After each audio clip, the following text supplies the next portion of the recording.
Government level اور صوبائی level اور ہر لیول پہ اگر ہم نے سیریسنس نہ دکھائی ٹھیک ہے تو میرا خیال ہے کہ پھر ہمارے یہاں سے یہ ہمارے ہاتھ میں سے یہ جو اپنا ہمارے کنٹرول میں سے یہ جو بیماری ہے پھر مے بی کہ یہ نکل جائے اور ہمیں بڑے مطلب ہے کہ ایک خطرناک یا جو سیریس نتائج ہیں وہ پکڑ پڑے.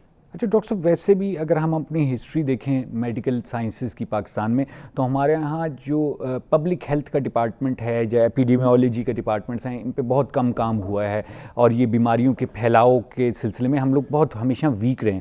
کیا وجوہات دیکھتے ہیں کہ کووڈ-19 کیوں نمبر آف نیو کیسز ہمارے یہاں اتنے ہائی ہیں؟ آپ کی پرسنل ریویوز کیا ہیں اس پہ؟ دیکھیں نا، اس میں جس طرح آپ کہہ رہے ہیں کہ ایپیڈیمیولوجی میں باقی وہ تو ہم دیکھیں نا ایک ڈیزیز ہے جس طرح آپ دیکھتے ہیں کہ پولیو تھا. پولیو کتنے سال ہو گئے ہیں پوری دنیا سے ختم ہو گئی ہے ایکسیپٹ فار پاکستان اور افغانستان. دو یا تین ملک ہیں اور اس کی وجہ یہی ہے کہ مطلب ہر چیز جو ہے نا وہ سسٹم کے ساتھ چلتی ہے. جس طرح ہمارا انفراسٹرکچر ہے، جس طرح کے سسٹم ہے، جس طرح ہمارے پاس ڈاکومنٹیشن ہے، ڈیٹا کلیکشن ہے، ڈیٹا ریٹریول ہے، وہ ہمارے یہاں چونکہ بہت ویک ہے. تو اس لیے اس طرح کے جو ایپیڈیمیولوجیکل ڈیزیزز ہیں ان کو جب تک کہ یہ سارا آپ کا انفراسٹرکچر بہت اسٹرانگ نہیں ہوگا وہ اس کو کنٹرول کرنا بہت مشکل ہے. اور اس میں تو اور اس ڈیزیز میں کووڈ-19 میں تو اور بڑے چیلنجز تھے کیونکہ ایک نئی ڈیزیز تھی، بالکل نیا جو ہے نا وہ ایک وائرس ہے. ابھی ہمیں مطلب اس کا دیکھیں نا ڈیزیزز کو انڈرسٹینڈ کرنے میں بڑے سال اور بڑے مطلب ہے وہ لگتے ہیں، بڑا ٹائم لگتا ہے. ریسرچ ہے اس میں پوری دنیا میں کہ وہ ڈیزیز جو ہے نا وہ کیسے کہاں سے انٹری ہوئی، کہاں پہ گئی، کس آرگنس کو اس کی پیتھوجینیسس کیسے ہے، پھر کس طرح کمپلیکیشنز ہوتی ہیں اور کس طرح. تو اس ڈیزیز کا تو بہت زیادہ ہائیلی انپریڈکٹیبل ہے کہ وہ کس طرح. تو وہ جس طرح آپ نے کہا کہ وہ بہت سارے مسائل ہیں ہمارے یہاں مطلب ہے یہ. اور یہ نئی ڈیزیز اس میں تو بڑے بڑے جو ملک ہیں وہاں پہ بھی اس کو کنٹرول کرنے میں ایون یو ایس اے کا بہت بڑا ڈپارٹمنٹ ہے جو اپنا ایپیڈیمیولوجی ہیلتھ کا، اس میں بھی وہاں پہ بھی چیلنجز درپیش رہے ہیں. صحیح ہے.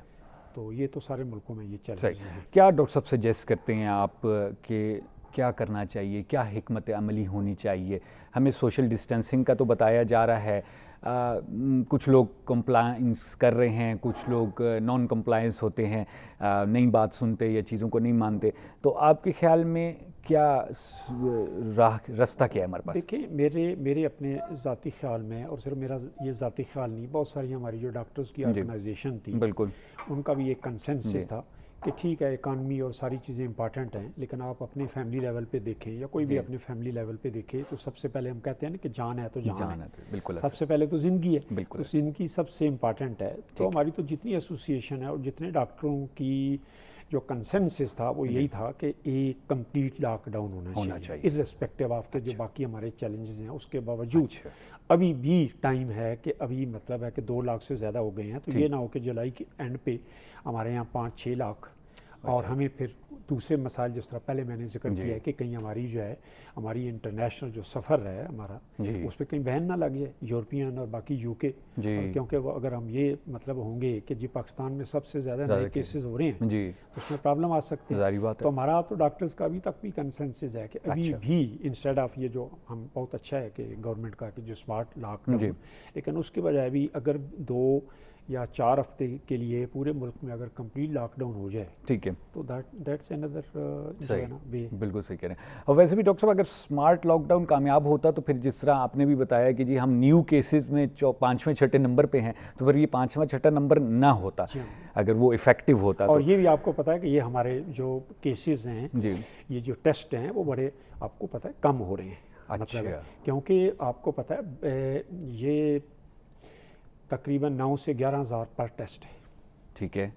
اور بہت کم میں نے مطلب ایون پرسنلی بھی میں نے مطلب ہے کہ دیکھا ہے کہ بہت کم لیب ہیں جو کہ مطلب 2-3-4 ہزار میں بالکل جنرلی اسپیکنگ 9 سے 11 ہزار تک بالکل ایسا ہی. اور آپ کو پتہ ہے کہ یہ ایک عام غریب آدمی جو ہے کس طرح افورڈ کر سکتا. بالکل ایوریج بندہ سر بہت مشکل ہوتا ہے اس کے لیے 10-12 ہزار نکالنا. لوگ اسی لیے تو اوور دی کاؤنٹر جا کے دوائیاں لے لیتے ہیں کہ جی ڈاکٹر کی فیس نہ دینی پڑے، تو 9-10 ہزار تو ایک بہت بڑی اماؤنٹ ہو جاتی ہے.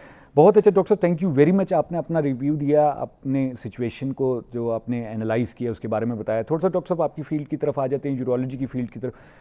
جو پیشنٹس ہیں یورولوجی کے، ان کو کیا گائیڈ لائنز ابھی آپ دینا چاہیں گے؟ کوئی ان کو اختیار دینے کی ضرورت ہے کہ جناب کووڈ-19 آپ کی کنڈیشن کو بدتر کر سکتا ہے یا آپ کی کنڈیشن کی وجہ سے کووڈ-19 جو ہے آپ پہ زیادہ افیکٹ کر سکتا ہے؟ کوئی ایسی چیزیں ابھی سامنے آئی ہیں جو ابھی لمیٹڈ ریسرچ ہوئی ہے یا جو آپ نے پیشنٹس دیکھے ہوں گے؟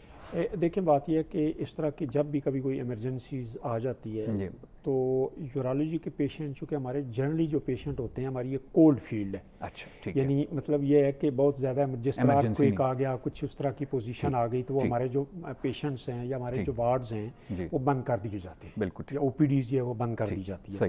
لیکن ہمارے یہاں کچھ ایسی امپارٹنٹ ایمرجنسیز ہوتی ہیں جو کہ بڑی لائف تھریٹننگ پوزیشن ہوتی ہے, اور اس میں بہت سارے مریض ڈیفینیٹلی بہت زیادہ لوگ جو ہے نا وہ افیکٹ ہو رہے ہیں. ٹھیک ہے. فار ایگزامپل آپ کو ایک میں مثال دوں کہ ہمارے یہاں جو یورالوجی میں سب سے کامن پرابلم ہے وہ ہے کہ یورین کی رکاوٹ کا پرابلم دور کرنا, بند جو ہو جاتا ہے, بند ہو جاتا ہے. اب اس میں یہ کہ اگر تو فار ایگزامپل گردوں سے جو یورین نیچے آتا ہے بلیڈر میں وہ اگر بند ہو جائے تو اس میں وہ کڈنیز پہ اس کا پریشر پڑے گا, بیک پریشر پر, گردے جو ہے نا فیل ہونے کا امکان ہوتا ہے. اور یہ بڑا کامن ہمارے یہاں پرابلم ہے, اور اس کی ساتھ درد ہوگا, اور اسپیشلی اگر بائی لیٹرل آبسٹرکشن ہو جائے گی تو وہ گردے فیل ہو جاتے ہیں, ایکیوٹ اور کرانک. سملرلی اگر آپ کا یورین جو ہے بند ہو جائے گا کسی کا بھی, ایکیوٹ یورینی ریٹینشن جس کو کہتے ہیں, یا کرانک یورینی ریٹینشن جو بڑا کامن ہے, تو اس کی وجہ سے بھی عام لوگوں کو پتہ ہی نہیں یا مریض کو پتہ ہی نہیں, اس کا جو بیک پریشر کی وجہ سے اس کے گردے فیل ہو جاتے ہیں, یوریا کریٹین بڑھ جائے گا اور ایسے ہوگا کہ جس طرح بالکل بندہ کولیپس ہو جاتا ہے. اور اسی طرح کچھ اور ایمرجنسیز ہیں یورالوجی کی. اب وہ جو پیشنٹس ہیں ڈیفینیٹلی چونکہ سارے او پی ڈیز بند ہیں, سارے ہاسپیٹلس کی جو نارمل روٹین والا کام وہ بند ہے, تو اس طرح کے بہت سارے پیشنٹ جو ہے نا وہ جو یورالوجی کے ہیں ابسٹرکشن کی وجہ سے, ٹارشن ایک اور پرابلم ہوتا ہے, ٹارشن آف دا ٹیسٹیز بڑا ایک ایکیوٹ ایمرجنسیز ہوتی ہے. اسی طرح سیپسس میں لوگ ہوتے ہیں, انفیکشن ہوتے ہیں, رکاوٹ کی وجہ سے انفیکشن گردوں میں ہو جاتے ہیں, وہ لوگ بہت زیادہ اس میں افیکٹ ہوتے ہیں. کیونکہ اس میں جو بہت سارے جو روٹین والے یورالوجی ڈپارٹمنٹ ہیں پبلک سیکٹرز میں بھی اور ایون پرائیویٹ سیکٹرز میں بھی وہ کام نہیں کر رہے, تو اس لیے اس طرح کے لوگوں کو بہت زیادہ پرابلم آ رہا ہے. تو آپ سجیسٹ کرتے ہیں کہ مثلا یہ جو یورالوجی کی او پی ڈیز ہیں وہ کھلنی چاہیے تاکہ ڈیفینیٹلی ایٹ لیسٹ جو ہے نا وہ جو ایمرجنسی ہے نا یورالوجی کی ایمرجنسیز ہے ان کو ڈیل کرنے کا ڈیفینیٹلی ارینجمنٹ ہونا چاہیے. صحیح. کوئی ڈاکٹر صاحب ڈائریکشنز دینا چاہیں گے ان پیشنٹس کو کہ اب فار ایگزامپل اگر او پی ڈی اویلیبل نہیں ہے تو وہ گھر میں کیا کر سکتے ہیں ایسی سچویشنز کو اوائڈ کرنے کے لیے, یا اگر ہو گئی ہے اس کو مینیج کرنے کے لیے کوئی ایسی گائیڈ لائنز دی جا سکتی ہیں؟ مطلب کوئی اس طرح کا تو فار ایگزامپل کوئی پریونشن اس کی یہی ہے کہ دیکھیں نا کسی کو اگر فار ایگزامپل اس میں یہ ہوتا ہے کہ فار ایگزامپل کسی کو اگر ایک سائڈ پہ فلینک میں یا گردے میں یا دوسری خاص کر اگر دونوں سائڈوں پہ گردے میں درد ہوتا ہے اور ان کا یورین کی جو مقدار ہے وہ کم ہو جاتی ہے جس کو ہم آلگ یوریا کہتے ہیں, یورین کم ہو جاتا ہے, تو اس صورتحال میں ان کو ڈیفینیٹلی اس کو سیریس لینا چاہیے اور کہیں نہ کہیں مطلب ہے ان کو جا کے تو اپنا جو ہے علاج قریب گھر میں کچھ نہیں کیا جا سکتا, سرجیکل ہے بیسیکلی, بالکل, جب تک کہ یہ ابسٹرکشن ریموو نہیں ہوگی, اور وہ بھی ایک کچھ اس کا ٹائم ہے, کچھ آورز ہیں اور کچھ ڈیز ہیں, اگر اس میں نہیں ریموو ہوگی تو الٹیمیٹلی پھر وہ پرماننٹ ڈیمیج یا رینل فیلئر پرماننٹ ہو جاتا ہے. صحیح. ڈاکٹر صاحب یہ ڈائلیسس کے جو پیشنٹس تھے آپ لوگوں کے جن کو 12 ہفتے میں میرے خیال سے 1 یا 2 بار کروانا ہوتا ہے ڈائلیسس, ان کا کیا ہو رہا ہے آج کل؟ وہ آ رہے ہیں ڈائلیسس کے لیے, نہیں آ رہے؟ میرا خیال ہے کہ ان کا تو چونکہ اس کے علاوہ کوئی اور چارہ نہیں ہے, وہ ڈائلیسس جو سروسز ہیں وہ تو چل رہی ہیں. اچھا. لیکن ان کے ساتھ پھر ڈیفینیٹلی ان کے پیشنٹس کے پرابلم ذرا اور انکریز ہو گئے ہیں, کیونکہ اب کووڈ-19 نیگیٹو بھی ہونا جو ہے نا وہ بھی ایک اسینشل ہے کہ پیشنٹس کے لیے جو ڈائلائز کراتے ہیں تاکہ اس کی جو ٹرانسمیشن ہے فرام پیشنٹ ٹو پیشنٹ وہ نہ ہو, تو ان کے لیے پھر بڑا مشکل ہو گیا کہ ہر وہ دوسری تیسری دفعہ ان کا کووڈ-19 ٹیسٹ کرانا پڑتا ہے. اچھا. ٹو میک شیور کہ وہ جو ہے نا وہ نیگیٹو ہے. بالکل ایسے ہی جیسے آپ لوگ باقی اور بیماریاں جو کنٹیجیس وہ بھی چیک کرتے ہیں ڈائلیسس سے پہلے. ہیپیٹائٹس سی اور ہیپیٹائٹس بی چیک کرتے ہیں, اس طرح پہ یہ بھی اب تو یہ ہر بار جب آئیں گے تو ان کو چیک کرنا ہے 1 ہفتے 2 ہفتے 3 کے بعد کہ بھائی کہیں. اچھا ڈاکٹر صاحب, کووڈ کیا یورالوجی کی کمپلیکیشنز لا رہا ہے ایکسٹریم کیسز میں؟ جیسے ہم دیکھتے ہیں کہ دل کے پر ایفیکٹ ہے اس کا, پھیپھڑوں پہ ہے, تو کیا کڈنی یا مثلا یورالیکل ایشو؟ ابھی تک آپ کو جیسا میں نے بتایا کہ چونکہ 100% تو ابھی بہت زیادہ ہر چیز کا نہیں پتہ, جس طرح شروع میں ہمیں یہ تھا کہ سب سے زیادہ یہ لنگس کو فار ایگزامپل یہ بالکل افیکٹ کرتا ہے, پھر ہم نے یہ بھی دیکھا ہے کہ نہیں لنگس کے علاوہ یہ جو ہے اپنا اس میں ہارٹ کو بھی افیکٹ کرتا ہے, اسمال ویسلز کو بھی کرتا ہے, اور کافی اسٹڈیز میں کچھ کیسز رپورٹ ہوئے ہیں جس میں یہ ہے کہ یہ گردوں پہ بھی افیکٹ کرتا ہے, اور جس کو ہم کہتے ہیں ملٹی آرگنس فیلئر، ٹھیک ہے، بہت سارے آرگنز کو سائملٹینیسلی افیکٹ کرتا ہے، مین آرگنز جو ہماری باڈی کے ان کو افیکٹ کرے گا. اور جس طرح ہمارا تھا کہ یہ جو ہے نا ٹرانسمیشن جو ہے یہ اورل کفنگ اور سنیزنگ اس سے ہوتی ہے. آل دو زیادہ تو ایویڈنس تھا کہ یہ یورین کے تھرو یہ نہیں ایکسکریٹ ہوتا، لیکن کچھ کیسز اس طرح کے بھی ہیں کہ نہیں یہ جو ہے یورین کے تھرو بھی یہ جو وائرس ہے یہ ایکسکریٹ ہوتا ہے. اوہو، یعنی پاسبلٹی ہے وہاں پر. بالکل صحیح. ابھی تک مطلب اس کو بالکل ایکسکلوڈ نہیں کیا جا سکتا. اچھا ڈاکٹر صاحب، کیا جرنل گائیڈ لائنز یا مثلاً کوئی ایسی چیزیں جس میں مثلاً ابھی جو بیمار نہیں ہیں لیکن ہم یورولوجیکل پوائنٹ آف ویو سے کہیں کہ جی آپ ان چیزوں کا خیال رکھیں، چیک اینڈ بیلنس میں رکھیں، یہ کھائیں یہ نہ کھائیں تاکہ آپ کو یورولوجی کا کوئی ایشو نہ آئے؟ دیکھیں فار ایگزامپل سب سے زیادہ جو ہمارے یہاں پرابلم ہے، فار ایگزامپل ایک سٹون کا پرابلم ہوتا ہے، سٹون جو ہے گردے میں ہوتا ہے، گردے کی نالی میں ہوتا ہے. بالکل صحیح. اب ان لوگوں کو جن کو تو ڈیفینیٹلی وہ پرابلم ہے، پرانا لوگوں کو پتہ ہوتا ہے، وہ ڈیفینیٹلی اب روٹین چونکہ یہ جو ورک نہیں ہو رہا تو ان کو جو ہی مطلب ہے کہ اگر ان کو کوئی ایمرجنسی نہیں ہے، ایمرجنسی مین کہ اگر ان کو کوئی بخار نہیں ہو رہا، ان کو کوئی شدید درد کے ساتھ بخار ہے تو پھر دس از این ایمرجنسی، اس میں تو ایز ایمرجنسی ان کو کہیں نہ کہیں ہاسپٹل میں جانا چاہیے. لیکن اگر ان کا ایک روٹین مطلب ہے چل رہا ہے کہ جس طرح، تو اس میں یہ ہے کہ ان کو ایک تو نمبر 1 یہ کہ پانی کا زیادہ استعمال کرنا چاہیے. پانی کا یہ ہوگا کہ وہ ایک پریونشن بھی ہے. فار ایگزامپل جن لوگوں کو ایک پہلے سٹون کا ڈیزیز ہو چکی ہے ان کے لیے ایک جو سب سے جو ایک نمبر 1 امپارٹنٹ جو پریونشن ہے کہ وہ پانی کا استعمال مطلب زیادہ کریں، اور جس کی وجہ سے ان کو جو ہے نا، ادروائز آپ کو اگر بلڈ پریشر ہے تو بلڈ پریشر کو کنٹرول کریں. ٹھیک ہے. اور اگر نہیں چیک کرایا تو وہ چیک کرائیں کہ اگر آپ کو بلڈ پریشر تو نہیں ہے. ٹھیک ہے. شوگر اگر ہے تو اس کو کنٹرول کریں، اور اگر نہیں چیک کرائی تو شوگر چیک کرائیں، کیونکہ یہ جو بلڈ پریشر اور شوگر کی بیماریاں ہیں یہ گردے کو افیکٹ کرنے کی پوری دنیا میں، ہمارے یہاں کی مطلب پاکستان کی طرح پوری دنیا میں بھی ایون سب سے زیادہ کامن ڈیزیزز ہیں جو کہ الٹیمیٹلی کرونک رینل فیلئر کرتی ہیں. تو یہ بڑا امپارٹنٹ ہے کہ آپ کو شوگر کو اور بلڈ پریشر کو کنٹرول میں رکھیں، جو کہ ویسے بھی آپ کی پوری باڈی کے لیے بھی بہتر ہے اور رینل ہیلتھ کے لیے بھی آپ کی بہت.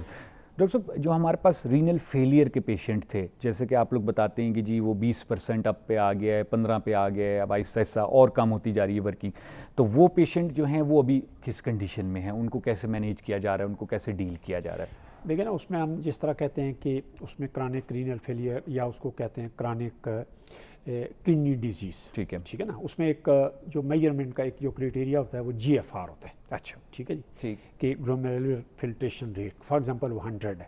ٹھیک ہے. تو 100 سے 50 تک تو آ جائے تو وہ تو خیر پتہ ہی نہیں چلتا کہ کسی کو کوئی پرابلم ہے. ٹھیک ہے جی، فنکشنلی کچھ نہیں نظر آئے گا، ایشو نہیں آپ کو نظر آئے گا انلیس کہ آپ اس کے لیے آپ کو اسپیشل ٹیسٹ کرائیں گے، اس سے پتہ لگے.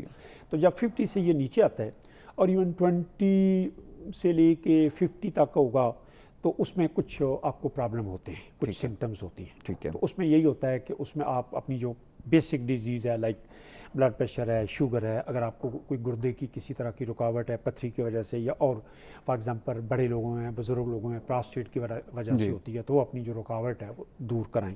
ٹھیک ہے. کچھ ایسی دوائیاں ہوتی ہیں جو گردوں کو افیکٹ کرتی ہیں. ٹھیک ہے. لائک یہ پین کلر ڈفرینٹ قسمس کے اور بھی کئی ہوتی ہیں، ان سے اوائڈ کریں. ٹھیک ہے. ٹھیک ہے نا جی. اور پھر یہ کہ پروٹین کا جو استعمال ہے وہ بہت زیادہ نہ کریں. پروٹین مین کہ یہ میٹ، گوشت اور انڈا جس طرح ہوتا ہے. اچھا. کہ آپ پروٹین بیکاز جو گردوں کا ایک جو بیسک فنکشن ہوتا ہے وہ جو پروٹینز کو جو ہے نا اس کو میٹابولزم کو ایکسکریشن ہوتی ہے. تو اگر بہت زیادہ اگر آپ پروٹین لیں گے تو اس کو جو گردوں کو بہت زیادہ کام کرنا پڑتا ہے اور GFR پھر مطلب ریپڈلی وہ کم ہو جائے گی. تو ایک یہ ہے کہ ڈائٹ کا خیال رکھیں، اپنی بیسک ڈیزیز کا خیال رکھیں، انفیکشن نہیں ہونا چاہیے. صحیح ہے. اور بلڈ پریشر، شوگر اور یورین کی رکاوٹ اس کا ان کو خیال رکھنا چاہیے. اور اگر یہ سارا خیال رکھیں گے تو اس کا جو پرپز یہ ہوتا ہے کہ جو کرونک رینل ڈیزیز ہوتی ہے اس میں یہ ہوتا ہے آل دو یہ ریورسیبل تو نہیں ہے کہ یہ بالکل آپ علاج سے اور پرہیز سے بالکل نارمل تک تو نہیں پہنچ سکتے، لیکن اس کی جو پروگریشن آف ڈیزیز ہوتا ہے یعنی جو بیماری کی جو بڑھنے کا جو عمل ہے وہ آپ اس کو سلو کر سکتے ہیں. اچھا.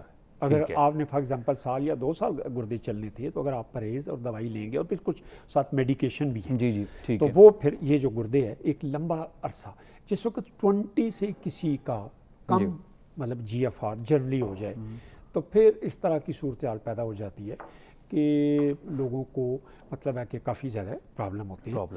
اور اگر 5% سے کم GFR ہو جائے تو پھر تو بغیر کسی سپورٹ کے وہ مطلب ہے کہ جو لائف کو مینٹین کرنا بڑا مشکل ہوتا ہے. اچھا. تو اس سپورٹس کے مطلب یہ ہوتا ہے کہ ہم کہتے ہیں کہ اس کو یا تو ڈائلائز کریں. ٹھیک ہے نا جی. ہفتے میں 2 سے 3 دن ڈائلائز کریں. اس کو رینل سپورٹ دیں. رینل سپورٹ مینس کہ ڈائلائز کریں. اور یا دوسرا اس کا جو الٹرنیٹیو ہے رینل ٹرانسپلانٹ کیا جائے. صحیح. اچھا ڈاکٹر صاحب، جیسے کہ آپ کو پتہ ہے کہ کووڈ کی وجہ سے ایکٹیویٹی لوگوں کی بہت گھٹ گئی ہے، کم ہو گئی ہے، باہر جانا، ایکسرسائز کرنا، اور یہ وہ ایک ریزن آپ لوگ بھی بتاتے ہیں کہ کڈنی سٹون بننے کے عمل میں یہ چیز ہیلپ فل ہوتی ہے کہ اگر آپ بیٹھے ہوئے ہیں، زیادہ موومنٹ نہیں کر رہے، ایکسرسائز نہیں کر رہے، تو شاید آپ کے کڈنی سٹونز وغیرہ جو ہے وہ زیادہ بننا شروع ہو جائیں. تو یہ کیا، ایک تو پہلے یہ بتائیے کہ واقعی کیا اس سے افیکٹ ہوتا ہے اگر ایکٹیویٹی ہماری نہیں ہے تو سٹونز بننے کا پروسیس بڑھتا ہے؟ نہیں دیکھیں، اس طرح کی ایکٹیویٹی کی تو کوئی ایویڈنس نہیں ہے کہ صرف آپ نے مطلب ہے کہ فار ایگزامپل آپ نے ایک نارمل ایکٹیویٹی، لیکن ڈیفینیٹلی اس طرح کی ہے کہ فار ایگزامپل کئی لوگ ہوتے ہیں جس طرح کی ڈیو ٹو ڈفرینٹ ڈیزیز پیراپلیجک ہو جاتے ہیں. اچھا. ٹھیک ہے نا. یا ہیمیپلیجیا کسی کو ہو گیا، بالکل ایک جس طرح کہتے ہیں کہ ایک تھرڈ کسی کا مارا گیا، یا پورا ایک نچلا تھرڈ جو ہے نا وہ پیرالائز ہو گیا، جس کی وجہ سے آپ پرماننٹلی بیڈ ریڈن ہو گئے. ٹھیک ہے. تو جب بیڈ ریڈن کوئی بھی بندہ ہوتا ہے تو یورین کا جو فلو ہے وہ اسٹیگنیشن ہو جاتی ہے. ٹھیک ہے نا جی. یورین گردوں سے نیچے جو بلیڈر میں اور بلیڈر سے باہر جو آنا، اس کے لیے پھر پرابلم ہوتی ہے، کیونکہ جو بلیڈر سے یورین فلو کرتا ہے وہ all dependent upon the intact nervous system. Nervous system, ہماری نروز جو ہے نا وہ بالکل انٹیکٹ ہوں گی تو پھر ہمارا بلیڈر جو ہے نا وہ صحیح کام کرے گا. تو جب ہم پیراپلیجک جو لوگ ہو جاتے ہیں اس میں بلیڈر کا فنکشن جو ہے وہ خراب ہو جاتا ہے، جس وجہ سے یورین جو ہے نا وہ اسٹیگنیشن ہونا شروع ہو جاتی ہے. جب بھی اسٹیگنیشن ہوگی یورین تو اٹ لیڈس ٹو 2 پرابلم. ایک نمبر 1 انفیکشن ہوگا اور دوسرا سٹون بنے. ڈاکٹر صاحب بہت شکریہ ادا کرتا ہوں. ڈاکٹر صاحب بالکل ہمارا ٹائم ختم ہو گیا. تھینک یو ویری مچ. بہت سے آپ سے سوالات پوچھے جو کہ بڑے امپورٹنٹ تھے. لوگوں کو ان تمام چیزوں کی انفارمیشن جو ہے وہ بہت ضروری تھی اور ایک اتھینٹک سورس کی طرف سے.